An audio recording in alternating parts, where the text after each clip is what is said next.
Hey everyone, welcome to the question third of exercise 1.1। तो देखो इसमें हमसे कहा है फाइंड द एलसीएम फाइंड करना है एंड एचसीएफ और एचसीएफ फाइंड करना है ऑफ द फॉलोइंग, यानी कि जो क्वेश्चन दिए गए हैं उनके by applying prime factorization method. कौन से मेथड से? Prime factorization method. अब ये कौन सा मेथड है? जो हम पीछे से करते आ रहे हैं ना, वो प्राइम फैक्टराइजेशन मेथड ही कहलाता है। अब देखो सिमिलरली प्रोडक्ट ऑफ प्राइम्स में लिख दो इन तीनों को। इसका क्या हो जाएगा? Two to the power 2 into 3, ठीक है, 5 इंटू 3 और 7 इंटू 3। ठीक, अब एलसीएम और एचसीएफ फाइंड करनी है। तो एलसीएम इक्वल टू, मैंने पहले बताया एलसीएम के लिए क्या करेंगे, हम सभी डिजिट्स को लिखेंगे 2 इंटू 3 इंटू 5, 3 ऑलरेडी लिख चुके हैं, इंटू 7। अब हाईएस्ट पावर ली जाती है तो 2 के स्क्वायर है, ठीक है। तो अब इन सब की जब हम मल्टीप्लाई कर देंगे तो हमारा एलसीएम आ जाएगा 420, ठीक है। अब एचसीएफ के लिए क्या करेंगे, हम इन तीनों में कॉमन देखेंगे। कॉमन क्या है? 3 है, तो इसका एचसीएफ क्या हो गया? 3। काफ़ी इजी है, सिंपल है, आई होप समझ में आया होगा। चलते हैं पार्ट सेकंड। पार्ट सेकंड क्या गिवन है हमें? 17, 23 एंड 29। तो देखो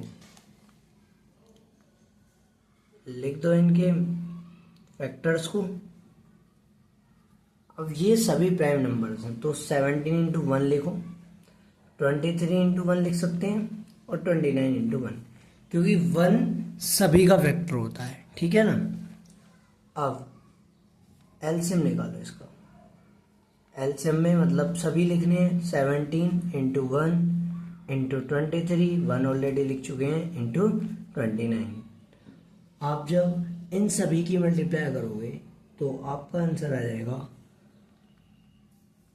अप्रोक्स कह रहा हूँ 11,339, ठीक है। अब एचसीएफ की बारी। अब देखो एचसीएफ में 17, 23 और 29, इनमें क्या कॉमन है? इनमें बस 1 कॉमन है, तो इसका एचसीएफ क्या हो जाएगा? 1।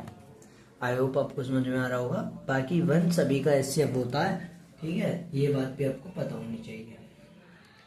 Question third, part third 8, 9 and 25। तो देखो 8, 9, 25 लिख दो इनको फैक्टर्स की फॉर्म में। तो 2 to the power 3 square, 5 square. LCM करोगे, सभी को लिखोगे, ठीक है, इनके साथ इनकी पावर्स भी लिख दो। अब अगर आप इनकी मल्टीप्लाई करोगे तो आंसर आएगा 1800, ठीक है। और एचसीएफ क्या आएगा?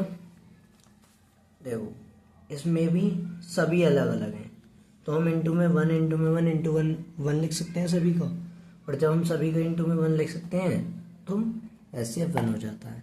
यहाँ तो ये कह लो कि जिसमें कुछ कॉमन नहीं होता उसमें 1 कॉमन होता है, उसका एचसीएफ 1 होता है, ठीक है। आई होप आपको ये वाला पार्ट समझ में आया होगा। मिलते हैं नेक्स्ट पार्ट में। Thank you.